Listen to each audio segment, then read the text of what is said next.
Sog'lom o'quvchilar, bugun diskriminatsiz kvadrat tegrama yechishning usulini o'rganamiz. Hop, kichkina qaytachamiz bor.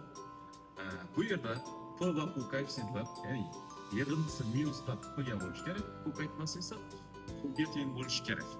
Endi misolimizga qaraymiz, diqqat etamiz. X kvadrat 6x plus 5.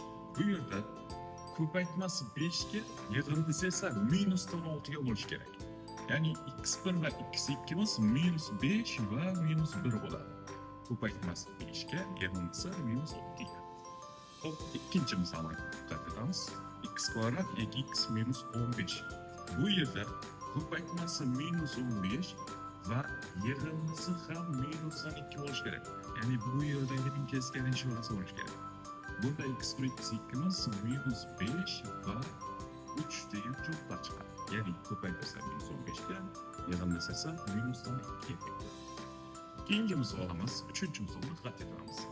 X kvadrat plus 7x plus 12.